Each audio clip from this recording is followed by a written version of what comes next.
Good evening, friends. Today we will discuss about stop loss order. So today we are going to deal what is stop loss order, how can we use it, and the types of stop loss orders. So what is a stop loss order? So in trading, it usually happens that when you have a profit, you book it in a thin margin or you book a small profit. But when you have a slight loss, you wait for the stock to recover and your losses will increase. So in order to prevent that, so in order to escape from a trade with a small loss, stop loss orders are used. So as Ed Siokota has said, if you can't take a small loss, sooner or later you will have to take the mother of all losses. That means if you are not ready to incur a small loss, you will have to undergo a very big loss. So how to use a stop loss order? So a stop loss order is different from a normal buy or sell order. So in normal buy or sell order, you just sell with a limit order or you sell at the market, at the price prevailing in the market immediately. But in a stop loss order, you will have to enter a trigger price. And if you are using a limit stop loss order, you will also have to enter a limit price. So if you have a buy position, you will have to use a selling stop loss order. And if you have a short position, that means you have done short selling of the stocks, you will have to use a buying stop loss order. So again, in stop loss order, there are two kinds, market order and limit order.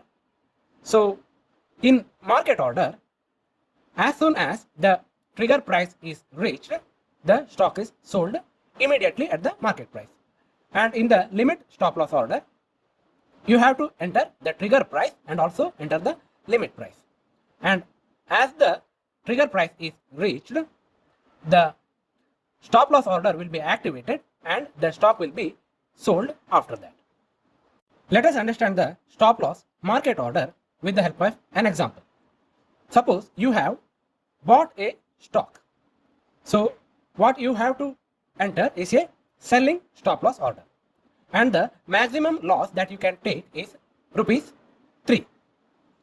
So in your app, you have to go to sell and there you have to select SLM, means stop loss market.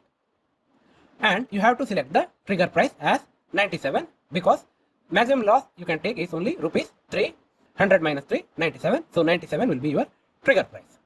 So as soon as the stock price reaches rupees 97, the stop loss order will be triggered or will be activated and your stock will be immediately sold at the price prevailing in the market. Now let us understand the stop loss market order for short selling. So you have shorted or you have done short selling of a stock at rupees 100. The maximum loss that you can take is rupees 3. So in a short selling, you will gain profit when the stock price comes down and you will incur losses when the stock price goes up. So because the maximum loss that you can take is rupees 3, 103 should be your trigger price. 100 plus 3, 103. So in your app, you have to select buy and in buy, you have to select SLM.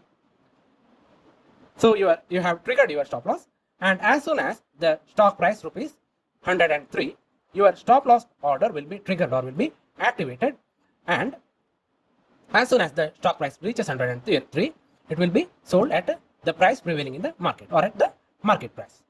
So one more thing to remember about stop loss market order is that sometimes in some software it will go at a very low price. So it is not advisable to go for stop. Now let us understand the stop loss limit order. Suppose you have bought the stock at rupees 100. The maximum loss that you can take is rupees 3. So your trigger price should be 98 and your limit price should be 97. So as soon as the stock price comes down from 100 to rupees 98, your stop loss order will be triggered. And the whatever price prevailing at that time, it could be around 97.8 or 97.9 or 97.7, around these prices, your stock will be sold. So whatever prices are there between rupees 97 and rupees 98, in those prices, the stock will be sold if the stock comes down from rupees 98 to 97.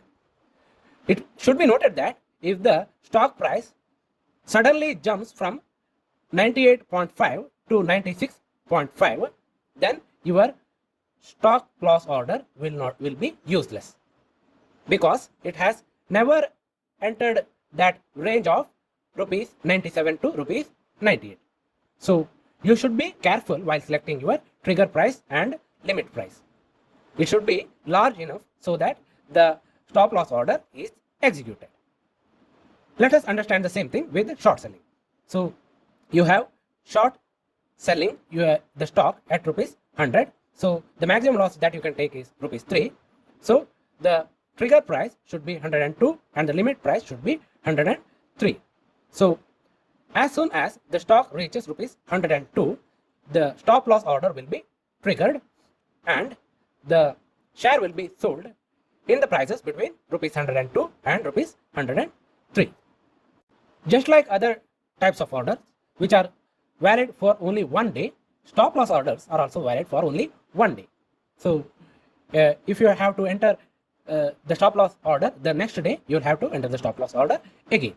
So the stop loss order are used by intraday traders only. Stop loss orders are not used by long-term investors. So as soon as the day ends, in India, the market closes at 3:30. So at 3:30, the stop loss order will be cancelled automatically. So the stop loss orders can be used to prevent the losses, and the stop loss orders are used by traders, and these orders must be used very smartly. Thank you.